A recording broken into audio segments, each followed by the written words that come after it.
Morality and psychoanalysis. I have said that we should never get a Christian society unless most of us became Christian individuals.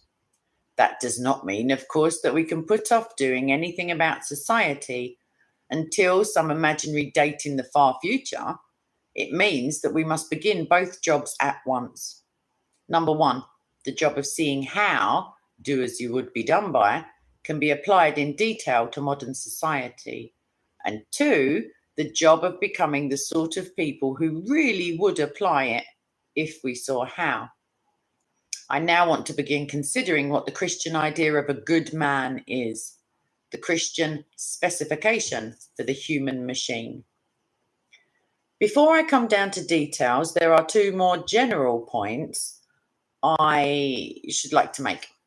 First of all, since Christian morality claims to be a technique for putting the human machine right, I think you would like to know how it is related to another technique which seems to make a similar claim, namely psychoanalysis. Now, you want to distinguish very clearly between two things, between the actual medical theories and technique of the psychoanalysts and the general philosophical view of the world which Freud and some others have gone on to add to this. The second thing, the philosophy of Freud, is in direct contradiction to the other great psychologist, Jung. And furthermore, when Freud is talking about how to cure neurotics, he is speaking as a specialist on his own subject. But when he goes on to talk about philosophy, he is speaking as an amateur. It is therefore quite sensible to attend to him with respect in the one case and not in the other. And that is what I do. I am all the readier to do it because I have found that when he is talking off his own subject, excuse me, and on a subject I do know something about, namely language, he is very ignorant. But psychoanalysis itself, apart from all the philosophical additions that Freud and others have made to it, is not in the least contradictory to Christianity. Its technique overlaps with Christian morality at some points, and it would not be a bad thing if every person knew something about it. But it does not run the same course all the way, for the two techniques are doing rather different things. When a man makes a moral choice, two things are involved. One thing is the act of choosing. The other is the various feelings, impulses, and so on, which his psychological outfit presents him with, and which are the raw material of his choice. Now, this raw material may be of two kinds. Either it may be what we would call normal. It may consist of the sort of feelings that are common to all men. Or else it may consist of quite unnatural feelings due to things that have gone wrong in his subconscious. Thus, fear of things that are really dangerous would be an example of the first kind. An irrational fear of cats or spiders would be an example of the second kind. The desire of a man for a woman would be of the first kind.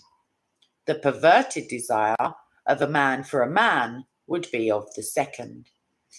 Now, what psychoanalysis undertakes to do is to remove the abnormal feelings, that is, to give the man better raw material for his acts of choice. Morality is concerned with the acts of choice themselves. Put it this way. Imagine three men who go to war. One has the ordinary natural fear of danger that any man has, and he subdues it by moral effort and becomes a brave man. Let us suppose that the other two have, as a result of things in their subconscious, exaggerated, irrational fears, which no amount of moral effort can do anything about. Now, suppose that a psychoanalyst comes along and cures these two. That is, he puts them both back in the position of the first man.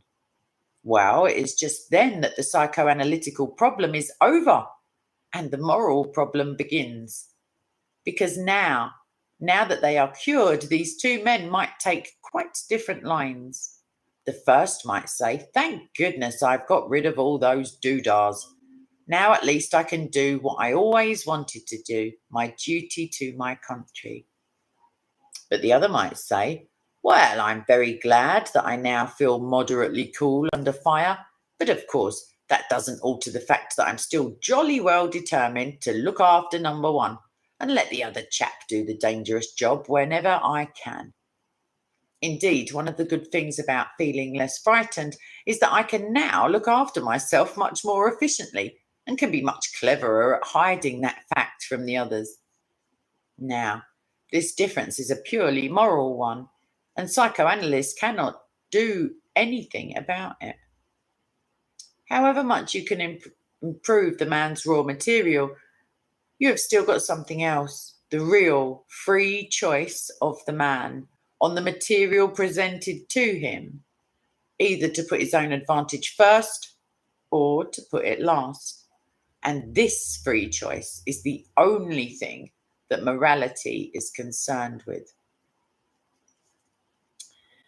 The bad psychological material is not a sin, but a disease. It does not need to be repented of, but to be cured. And by the way, that is very important. Human beings judge one another by their external actions. God judges them by their moral choices. When a neurotic who has a pathological horror of cats forces himself to pick up a cat for some good reason, it is quite possible that in God's eyes, he has shown more courage than a healthy man may have shown in winning the Victoria Cross. When a man who has been perverted from his youth and taught that cruelty is the right thing does some tiny act of kindness, or refrains from the cruelty he may have committed, and thereby perhaps risks being sneered at by his companions, he may, in God's eyes, be doing more than you and I would do if we gave up life itself for a friend. It is as well to put this the other way around.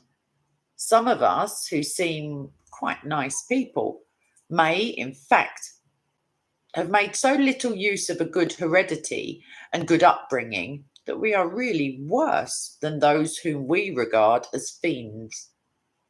Can we be quite certain how we should have behaved if we had been saddled with the psychological outfit and then with the bad upbringing and then with the power, say, of Himmler? That is why Christians are told not to judge. We see only the results which a man's choice make out of his raw material. But God does not judge him on the raw material at all, but on what he has done with it. Most of the man's psychological makeup is probably due to his body.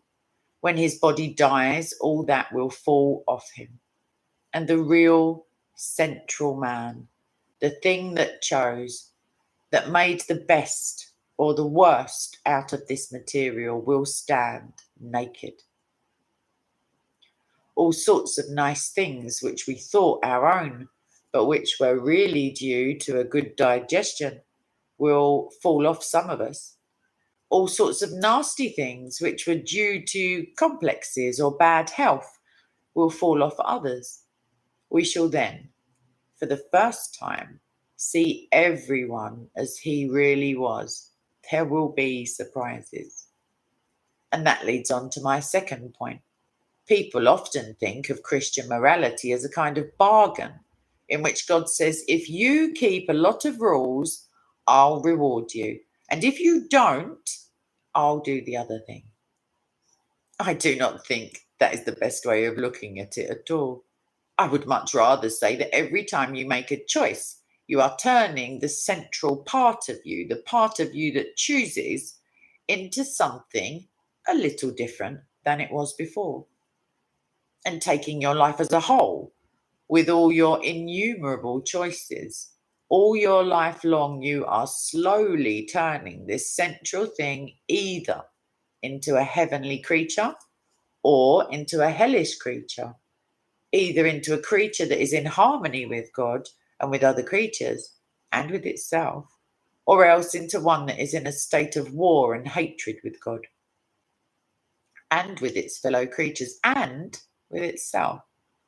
To be the one kind of creature is heaven. That is, it is joy and peace and knowledge and power. To be the other means madness, horror, idiocy, rage, impotence, and eternal loneliness. Each of us, at each moment, is progressing to one state or the other. That explains what always used to puzzle me about Christian writers. They seem to be so very strict at one moment and so very free and easy at another. They talk about mere sins of thought as if they were immensely important. And then they talk about the most frightful murders and treacheries as if you had only got to repent and all would be forgiven. But I have come to see that they are right. What they are always thinking of is the mark which the action leaves on the tiny central self, which no one sees in this life, but which each of us will have to endure or enjoy forever. One man may be so placed that his anger sheds the blood of thousands, and another so placed that however angry he gets, he will only be laughed at. But the little mark on the soul may be much the same in both. Each has done something to himself, which unless he repents, he will make it harder for him to keep out of the rage the next time, and will make the rage worse when he does. Each of them, if he seriously turns to God, can have that twist in the central man straightened again. Each is, in the long run, doomed if he does not. The bigness or the smallness of the thing seen from the outside is not what really matters. One last point. Remember that, as I said, the right direction leads not only to peace, but to knowledge. When a man is getting better, he understands more and more clearly the evil that is still left within. When a man is getting worse, he understands his own badness less and less. A moderately bad man knows he is not very good.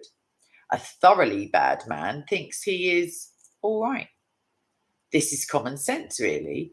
You understand sleep when you are awake, not whilst you are sleeping. You can see mistakes in arithmetic when your mind is working properly. While you are making them, you cannot see them. You can understand the nature of drunkenness when you are sober, not when you are drunk. Good people know about both good and evil. Bad people do not know about either.